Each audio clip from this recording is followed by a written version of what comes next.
السلام علیکم ورحمۃ اللہ وبرکاتہ۔ دوستو، امید کرتا ہوں کہ آپ لوگ خیر و عافیت سے ہوں گے۔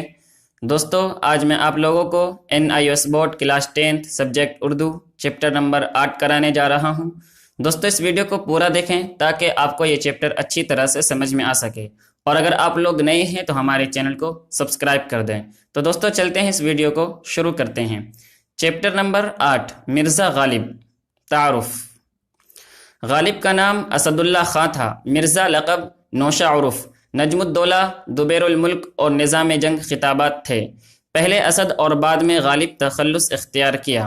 مرزا غالب آگرہ میں 27 دسمبر 1798 عیسوی کو پیدا ہوئے۔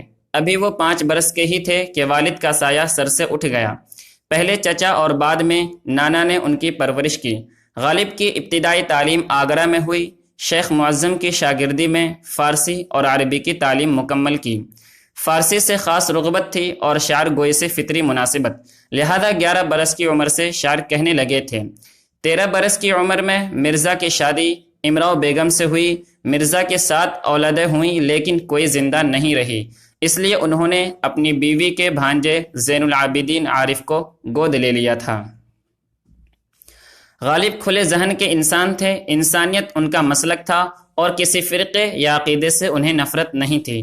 غالب آن بان سے رہنے کے عادی تھے، مگر مالی دشواریاں مرتے دم تک گھیرے رہے۔ پنشن کے سلسلے میں کلکتہ اور رامپور گئے۔ انہوں نے مالی دشواریوں سے نجات پانے کے لیے اپنے مکان میں امیر زادوں کو شطرنج اور چوسر کھیلنے کی اجازت دے رکھی تھی، جس کے سبب انہیں جیل بھی جانا پڑا۔ غالب کی شاعری حسن و عشق کے روایتی اظہار سے آزاد ہے۔ انہوں نے اپنی شاعری میں وسعت پیدا کی، اس لیے غالب کے کلام میں زندگی اور کائنات کے بہت سے مسائل کی جانب اشارے ملتے ہیں۔ مرزا غالب نے عام روش سے بچنے کی کوشش کی اور نئے نئے خیالات، الفاظ، محاورات، تشبیہات اور استعاروں کی ایک نئی دنیا اپنی غزلوں میں آباد کی۔ جدت پسندی اور خیال آفرینی ان کی شاعری کی خصوصیات ہے۔ زندگی کے آخری دنوں میں انہیں غربت اور بیماری نے گھیر لیا تھا۔ وفات سے کئی دن پہلے ان پر بے ہوشی طاری ہو گئی تھی۔ 15 فروری 1969 عیسوی کو پیر کے دن انتقال کیا۔ درگاہ حضرت نظام الدین اولیاء کے نزدیک خاندان لوہار کے قبرستان میں دفن ہوئے۔ آپ کیا سیکھیں گے؟ اس غزل کو پڑھنے کے بعد آپ غزل کا مطلب بیان کر سکیں گے، اشعار کی تشریح اور تحسین کر سکیں گے، غالب کے اسلوب بیان کے بارے میں جان سکیں گے، نئے الفاظ، نئی ترکیبوں اور نئے محاوروں کا استعمال کر سکیں گے، اضافت اور سہل ممتنع کے معنی اور مطالب بیان کر سکیں گے۔ سہل ممتنع مطلب بہت ہی آسان۔ یہاں سے چیپٹر شروع ہوتا ہے۔ غزل۔ کوئی امید بر نہیں آتی، کوئی صورت نظر نہیں آتی۔ بر آنا محاورہ ہے جس کے معنی ہے حاصل ہونا، کامیاب ہونا۔ کوئی امید بر نہیں آتی مطلب کچھ حاصل نہیں ہوتی۔ کوئی امید بر نہیں آتی، کوئی صورت نظر نہیں آتی۔ موت کا ایک دن معین ہے، نیند کیوں رات بھر نہیں آتی۔ آگے آتی تھی حال دل پہ ہنسی، حال دل اضافت ہے دل کا حال۔ آگے آتی تھی حال دل پہ ہنسی، اب کسی بات پر نہیں آتی۔ ہے کچھ ایسی ہی بات جو چپ ہوں، ورنہ کیا بات کر نہیں آتی۔ کر بمانے کرنا، ورنہ کیا بات کرنی نہیں آتی۔ ہم وہاں ہیں جہاں سے ہم کو بھی کچھ ہماری خبر نہیں آتی۔ مرتے ہیں آرزو میں مرنے کی، موت آتی ہے پر نہیں آتی۔ کعبہ کس منہ سے جاؤ گے غالب، شرم تم کو مگر نہیں آتی۔ دوستو، اس نظم میں میں آپ کو بتاتا چلوں کہ قافیہ، ردیف، مقطع اور مطلع کسے کہتے ہیں۔ ردیف کی تعریف ہے کہ وہ مستقل کلمہ یا کلمات جو شعر کے آخر میں بار بار آتے ہیں اسے ردیف کہتے ہیں۔ جیسے آپ دیکھیں گے شعر کے آخر میں نہیں آتی، نہیں آتی، نہیں آتی، یہ ردیف ہے۔ اس کے 2 شرائط ہیں کہ یہ شعر کے آخر میں ہوئیں گے اور یہ ایک جیسے ہوئیں گے، یہ تبدیل نہیں ہوئیں گے، تو اسے ردیف کہتے ہیں۔ اور قافیہ کی تعریف ہے کہ وہ ہم وزن اور ہم آواز الفاظ جو شعر کے آخر میں ہو لیکن ردیف سے پہلے ہو تو اسے قافیہ کہتے ہیں۔ قافیہ کی بھی 2 شرائط ہیں کہ وہ شعر کے آخر میں لیکن ردیف سے پہلے ہوں گے اور وہ ہم وزن اور ہم آواز الفاظ ہوں گے۔ جیسے کوئی امید بر نہیں آتی، کوئی صورت نظر نہیں آتی، تو اس شعر میں بر اور نظر یہ قافیہ ہے جس کا وزن ایک اور الفاظ بھی ایک ہیں، جس کا وزن ایک ہے لیکن الفاظ الگ الگ ہیں، تو لیکن ردیف سے پہلے ہے تو اسے قافیہ کہیں گے۔ اور مقطع اس کو کہتے ہیں جو شاعر کا مطلع کہتے ہیں، شاعر غزل قصیدے کے پہلے شعر کو مطلع کہتے ہیں۔ مطلع کی تعریف ہے کہ جس کے اندر جس قافیہ اور ردیف ہو اور وہ غزل یا قصیدے کا پہلا شعر ہو تو اسے مطلع کہتے ہیں۔ اور مقطع کہتے ہیں غزل یا قصیدے کے آخری شعر کو جس کے اندر شاعر اپنا تخلص استعمال کرتا ہے، جیسے کوئی امید بر نہیں آتی، کوئی صورت نظر نہیں آتی، یہ مطلع ہے کیونکہ اس کے اندر قافیہ بھی ہے اور ردیف بھی ہے، تو یہ غزل یا قصیدے کا پہلا شعر بھی ہے اور یہ مطلع ہے۔ اور مقطع ہے کعبہ کس منہ سے جاؤ گے غالب، شرم تم کو مگر نہیں آتی، تو یہ مقطع ہے کیونکہ یہ غزل یا قصیدے کا آخری شعر ہے اور اس میں شاعر یعنی غالب اپنا تخلص استعمال کر رہا ہے۔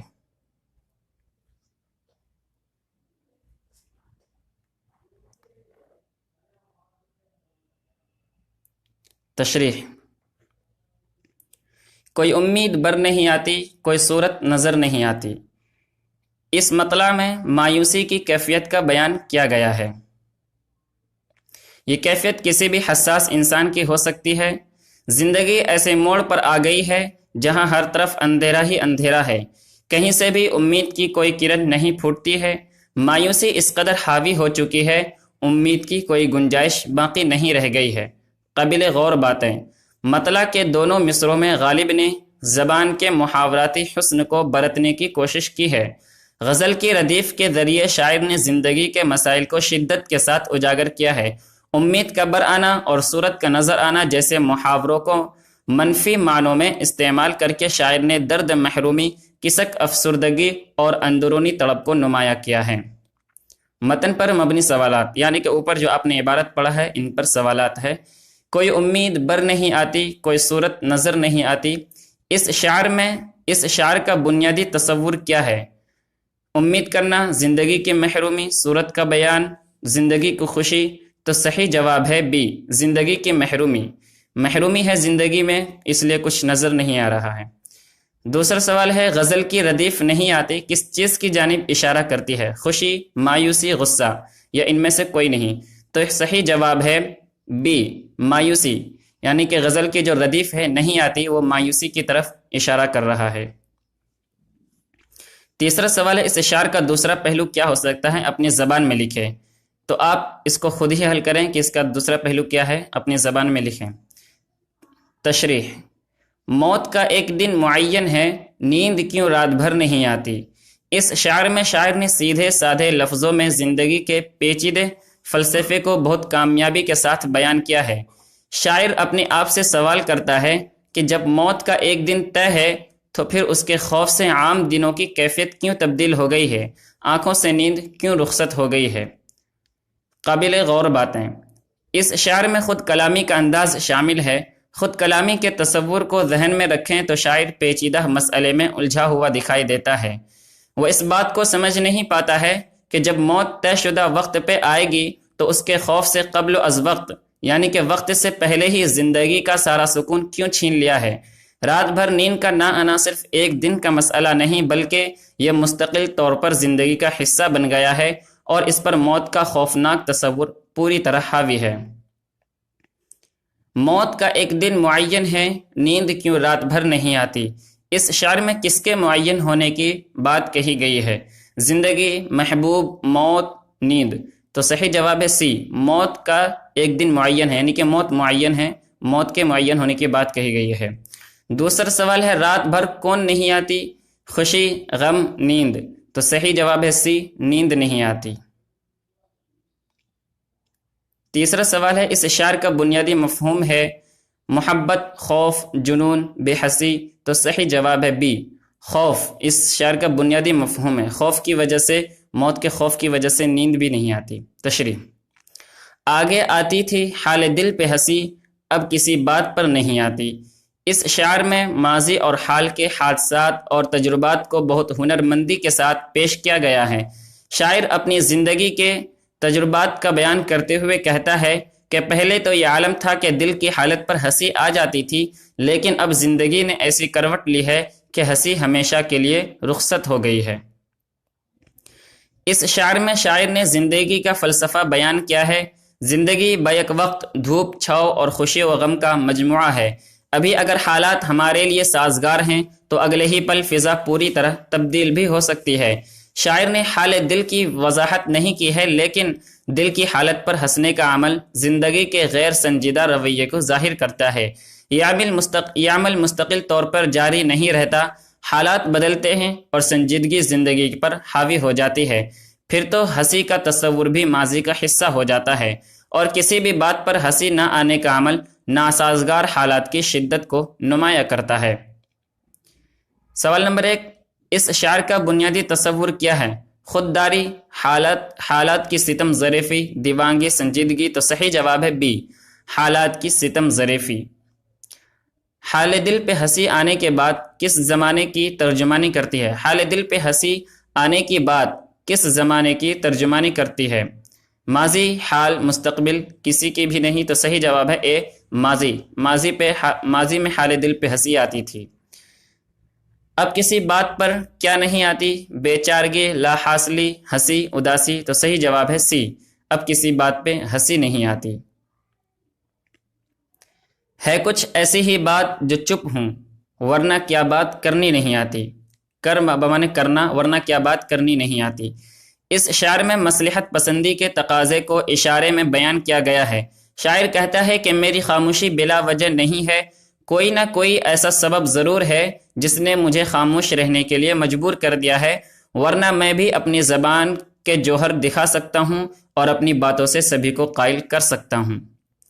یہ امائیت کی مثال ہے، جب بات کی تفصیل کو اشاروں میں اس طرح بیان کیا جائے کہ ذہن میں تصورات کا مکمل خاکہ ابھر جائے تو یہ انداز امائیت کہلاتا ہے۔ شاعر نے اپنے چپ رہنے کی کوئی وجہ بیان نہیں کی ہے، لیکن ہے کچھ ایسی ہی بات کا جب وہ ذکر کرتا ہے تو اسباب کا لامحدود تصور سامنے آتا ہے۔ بات کچھ بھی ہو سکتی ہے اور یہی اس کا حسن ہے۔ دونوں مصروں کا بنیادی لفظ بات ہے اور دونوں ہی مصروں میں بات کی نوعیت الگ ہے۔ پہلے مصرے میں بات سے واقعے کی تفصیل کا تصور ابھر آتا ہے، جبکہ دوسرے مصرے میں بات اظہار کی قوت کے طور پر ظاہر ہوتی ہے۔ ہے کچھ ایسی ہی بات جو چپ ہوں، ورنہ کیا بات کرنی نہیں آتی۔ اس شعر کا بنیادی لفظ کیا ہے؟ چپ، بات، ورنہ، کچھ۔ تو صحیح جواب ہے بی، بات اس شعر کا بنیادی لفظ ہے۔ اس غزل میں نہیں آتی کیا ہے؟ قافیہ، مطلع، ردیف، مصرع۔ تو صحیح جواب ہے سی، ردیف۔ اس شعر کا دوسرا مطلب اپنی زبان میں لکھیں۔ ایک مطلب اس میں لکھا ہوا ہے اور دوسرا مطلب آپ اپنی زبان سے لکھ سکتے ہیں اپنی کاپی میں۔ تشریح: ہم وہاں ہیں جہاں سے ہم کو بھی کچھ ہماری خبر نہیں آتی۔ اس شعر میں لاشعور کی پیچیدگیوں کو نمایاں کیا گیا ہے۔ شاعر کہتا ہے کہ لاشعور کی راہوں پر چلتے ہوئے میری ذات ایسے مقام پر پہنچ گئی ہے کہ خود مجھے اپنی خبر نہیں کہ میں کہاں ہوں اور کس حالت میں ہوں۔ غالب نے سیدھے سادے لفظوں میں انسانی نفسیات کی مختلف گروہوں کو اس شعر میں بیان کر دیا ہے۔ زندگی کا ہر کام ہم شعور کی مدد سے کرتے ہیں، لیکن بہت سے کام انجانے میں ہم سے سرزد ہو جاتے ہیں اور پھر ہمیں اس کا احساس بھی نہیں ہوتا۔ شاعر نے زندگی کی ایسی ہی منزلوں کو شعر میں ابھارنے کی کوشش کی ہے۔ غالب نے ہم کا صیغہ استعمال کر کے انفرادی احساس کو اجتماعی احساس میں بدل دیا ہے۔ ہم وہاں ہیں جہاں سے ہم کو بھی کچھ ہماری خبر نہیں آتی۔ اس شعر میں ہم کے ذریعے کیا نمایاں کیا گیا ہے؟ انفرادی احساس، اجتماعی احساس، دنیاوی احساس۔ ان میں سے کوئی نہیں۔ تو صحیح جواب ہے سی، دنیاوی احساس، یعنی سب کے لیے ہے۔ شعر میں کس کی خبر نہیں آنے کی بات کی گئی ہے؟ محبوب، دشمن کی، اپنے آپ کی۔ ان میں سے کوئی نہیں۔ تو صحیح جواب ہے اپنے آپ کی، یعنی کہ اپنے آپ کی بھی خبر نہیں ہے۔ شعر میں کس لفظ کے ذریعے لاشعور کی منزل کو اجاگر کیا گیا ہے؟ یہاں، جہاں، وہاں، یا ان میں سے کوئی نہیں۔ تو صحیح جواب ہے سی، وہاں کے ذریعے۔ تشریح: مرتے ہیں آرزو میں مرنے کی، موت آتی ہے پر نہیں آتی۔ اس شعر میں زندگی کے کرب کو اجاگر کیا گیا ہے۔ شاعر نے مرنے کی آرزو میں مرنے کی بات کہی ہے، یعنی اس مرنے میں زندگی کی گھٹن اور تڑپ سے نجات کی ایسی خواہش شامل ہے جو کسی طرح پوری نہیں ہو پا رہی ہے۔ زندگی اتنی دشوار ہو گئی ہے کہ ہر لمحہ موت کا گمان گزرتا ہے، لیکن بنیادی طور پر موت آ کر بھی نہیں آتی اور بکھراؤ کا سلسلہ جاری رہتا ہے۔ غالب نے زبان کے تخلیقی حسن کو شعر میں برتنے کی کوشش کی ہے۔ کسی کی آرزو میں مرنا کسی چیز کو چاہے جانے اور اسے حاصل کرنے کی انتہا کو ظاہر کرتا ہے۔